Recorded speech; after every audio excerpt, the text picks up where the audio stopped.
సాధారణంగా మనం బయట ప్రయాణాలకు వ్యవసాయ పనుల నిమిత్తం పంట పొలాలకు వెళ్లేటప్పుడు ఇంట్లో కుటుంబ సభ్యులు లేదా స్నేహితులు తోడుగా వస్తూ ఉంటారు. కృష్ణా జిల్లా బాపులపాడు మండలం వీరవల్లిలో ఓ రైతు తాను ఎడ్ల బండితో ఎంత దూరం వెళ్లినా 2 శునకాలు తోడు వెళ్లటమే కాక అతనికి రక్షణగా ఉంటున్నాయి. ఎడ్ల బండి నడుపుకుంటూ వెళ్తున్న రైతు పేరు బరగడ యేసుకుమార్. చిన్ననాటి నుంచి వ్యవసాయం, పశువుల పోషణ, ఎడ్ల బండి నిర్వహణే ప్రధాన వృత్తిగా జీవనం సాగిస్తున్నాడు. 4 సంవత్సరాల క్రితం చెరువు వద్ద 2 కుక్క పిల్లలు ఒంటరిగా తిరుగుతుంటే ఇంటికి తీసుకువెళ్లి పాలు, మంచి ఆహారం పెట్టి పెంచాడు. ఇంట్లో కుటుంబ సభ్యులుగా మారిపోయాయి. రైతు యేసుకుమార్ తండ్రి కృష్ణారావు, సోదరుడు సతీష్ కలిసి ఆవులు, గేదెలు కలిపి 40 పశుపోషణ, 18 ఎకరాలు కౌలుకి వ్యవసాయం సాగు చేస్తున్నారు. పశువుల మేత తీసుకువచ్చేందుకు, వ్యవసాయ పనుల కోసం ప్రతిరోజు ఎడ్ల బండి కట్టుకుని యేసుకుమార్ వెళ్లేవారు. కుక్క పిల్లలు 2 ఏళ్ల వయసు నుంచి ఎడ్ల బండితో వెళ్లడం అలవాటు పడ్డాయి. రైతు ఎక్కడికి వెళ్లినా ఆయనతో వెళ్లడం ప్రారంభించాయి. ఇంట్లో వదిలి వెళ్లినా రైతు కోసం పంట పొలంకి వెళ్లేవి. రైతు రాత్రి వేళల్లో పంట పొలం వద్ద రైతు పడుకున్నా ఎద్దులకు పంట పొలాన్ని రాత్రి అంతా సునకాలి నిద్రపోకుండా కాపలా కాస్తూ ఉంటాయి. ఎవరైనా గుర్తు తెలియని వ్యక్తులు అలికిడి వినిపించినా వెంటబడి పట్టుకునే వరకు ఊరుకోవు. సుమారు 25 కిలోమీటర్ల మేర రైతు ధాన్యం బస్తాలు, పశుగ్రాసం తీసుకువచ్చేందుకు ఎడ్ల బండితో పాటు నడుచుకుంటూ వెళ్తూ ఉంటాయి. యేసుకుమార్ పెట్టిన ఆహారం తప్ప బయట ఎవరు పెట్టినా తినవు. సునకాలను తన సొంత బిడ్డల వలె సాకటం వల్లనే రైతుపై ప్రేమ చూపిస్తున్నాయి. మూగజీవాలు చూపించే ప్రేమ నోటి మాటలతో వర్ణించలేమన్నారు. మనం వాటికి వేసే పిడికెడు అన్నం బోలెడంత ప్రేమను చూపిస్తాయని రైతు యేసుకుమార్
సునకాలనే నాకు గత 4 సంవత్సరాల నుంచి మేము వ్యవసాయం చేసుకున్న కుటుంబం.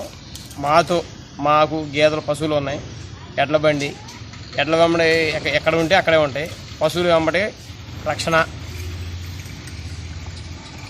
4 సంవత్సరాల నుంచి మేమే పోషిస్తున్నామండి వాటిని. పొలంలోకి వెళ్ళినప్పుడు మాతో పాటు పొలంలోకి వస్తాయి. మాకు ఎటువంటి భయం లేదు. చీకటని కానీ దొంగలు వస్తారని భయం లేదు. మాతో పాటే కాకుండా మా గ్రామంలో కూడా మా బజార్లో కూడా ఎవరికి భయం లేదు.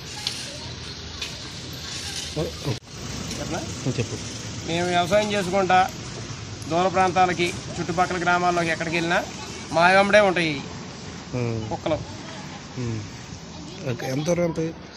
సుమారు 15-30 కిలోమీటర్ల దాకా వెళ్తాం. మీ వెనకాల నడుచుకుంటూ నడుచుకుంటూ వచ్చాం. మీ ఎక్కడికి వెళ్తే అక్కడికి ఎవరు ఏం పెట్టినా తినవు, మరి మేము పెడితే తింటాయి. బయట ఎక్కడ ఎవరికి ఏ విధమైన హాని లేదు. ఎడ్ల బండి అమ్మడి తిరుగుతీ ఎడ్ల బండి కింద పడుకుంటాయి. ఎవరైనా సరే ఎవరు దొంగల భయం అనేది ఎంట్రన్స్ లేదు. ఈ వీడియో మీకు నచ్చినట్లయితే లైక్ చేయండి, షేర్ చేయండి, సబ్స్క్రైబ్ చేయండి. పక్కనే ఉన్న బెల్ బటన్ని క్లిక్ చేయడం మాత్రం మర్చిపోకండి.